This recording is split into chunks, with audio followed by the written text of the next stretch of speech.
I love the idea that as an architect, you leave something behind that no one can take away from you.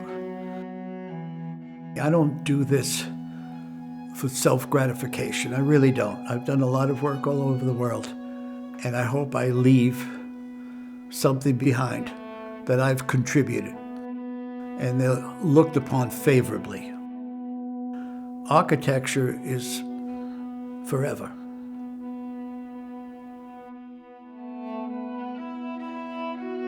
Born on Long Island in March of 1940.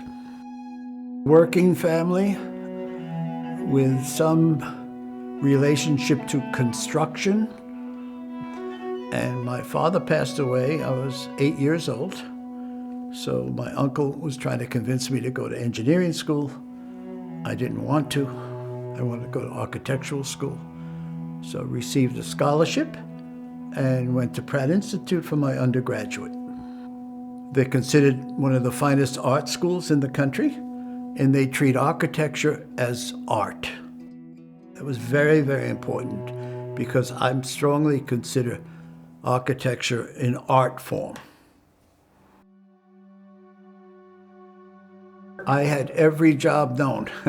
I was a caddy, was a bellhop, was a busboy, worked at the local resort, did anything that could generate some income towards my tuition. I received my Bachelor of Architecture. After that, I applied to Harvard University. It took me, I think, two and a half years to finally get accepted. And went there for the first semester, extremely disappointed. Edward Earl Stone happened to be on campus. His line that I'll never forget was, he said, if you stay here, you're in graduate school. You're not in graduate school. If you want to be an architect, you need to practice. And the only way you practice is you join and enter the profession. I then left after that semester and joined his firm and stayed there for my entire professional career until we closed the firm. He passed away in his later years, and I continued the firm. All I can remember is for the first 6 months, I never left my desk in the design studio. I worked feverishly to try to keep up because I thought I was overmatched. Once he was on the cover of Time magazine, the firm was growing by unbelievable proportions because the phone was ringing off the hook. Everybody wanted him. And we were then pursued by Middle East countries wanting us to do work there. India, Pakistan, Saudi Arabia, Lebanon. And Ed Stone, at his age, wasn't really interested in working in that part of the world. So he very quickly delegated those projects to me.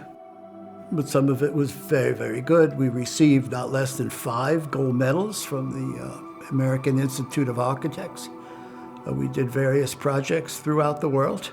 And then we did high-rise buildings. I think the creation of the GM building on Fifth Avenue brought us into being sort of an expert on high-rise, such as the PepsiCo World Headquarters in Harrison, New York, the Standard Oil headquarters in Chicago, the headquarters for Olympia, New York, the largest developer in the world. So we were very, very fortunate, and we carried that forward for many years. Because we became very diverse, we even had a hospital division. And then we did a lot of college and university work. I developed and did the master plan for a wonderful and special college, which I'm still involved in. It's called Sinclair College in Dayton, Ohio. We had a dream that there might be 5,000 students one day. Make a long story short, I am still advisor there. We're up to 26,000 students on campus and very successfully identified as maybe within the certainly 2 or 3 community colleges in the country. It's important not just because of the architecture, because of how important it is and how many lives we've been able to change. Very, very proud of them. Very, very proud of how they manage that college. It has the lowest tuition of any college in the state of Ohio. I would consider Peter Capone to be one of the most impressive people I have ever known. He is such a strategic leader. When Peter Capone started, there was nothing here but urban decay in this particular address. And Sinclair was operating out of borrowed facilities and serving 2,000 students a year. Now, 60 years later, we serve 32,000 students a year. And Peter's been a part of the growth and development of Sinclair and helping more students get more education here in this region for so long. He is such a nice person. And he is just really an overall great guy. And I cannot say enough about my regard and admiration for Peter Capone. There's an enormous burden on you as an architect. As they say, doctors bury their mistakes and architects plant ivy. It was difficult because we became too large, extremely inefficient, and the quality standard of the work was far short of my expectations. And I was literally exhausted. We closed the firm, and I then took a sabbatical, so to speak, did not practice for about a year, and then my phone started to ring. So as an individual practitioner without a firm, I took on limited work. The difference was I was a little selective, and I was only working for the people I wanted to work for. I think I relate to the people as much as the product or the architecture, which kind of leads me to Mr. Joe Ricketts. I was so impressed with him as an individual, but he told me the story of what his dream was. And that really, really captured my imagination, and I wanted in. He had been a conference at the Cloister Hotel in Sea Island, Georgia, and that's really how he came upon my name. He loved the architecture and the style, and I assured him that I could accomplish that.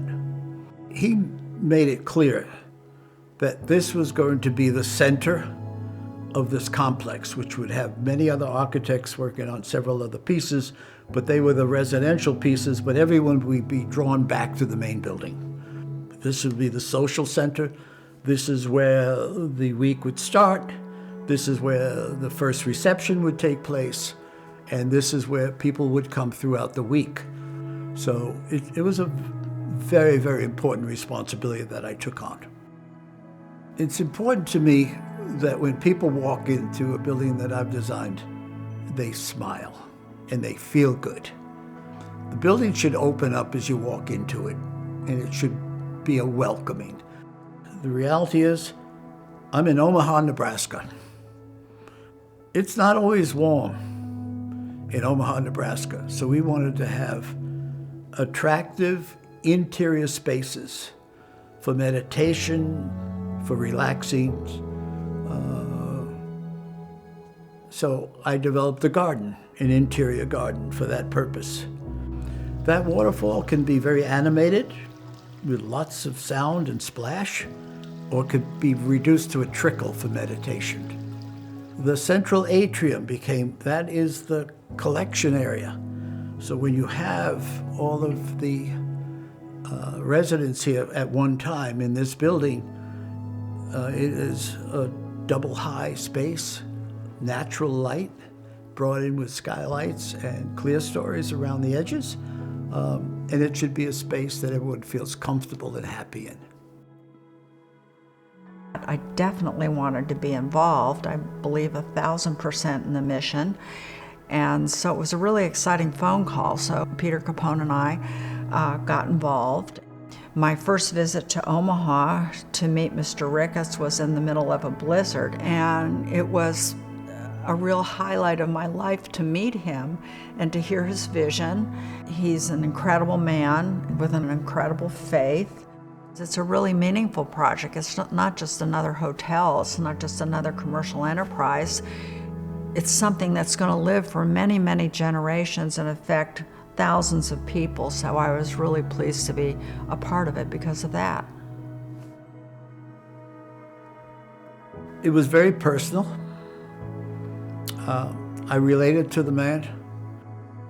Let's say he makes it clear with very few words what he wants. And I like that. Very special person. One of the things that I take great pride in is being a very good listener. I think that's the strength that I have in my profession. And hopefully I was a good listener with Mr. Ricketts.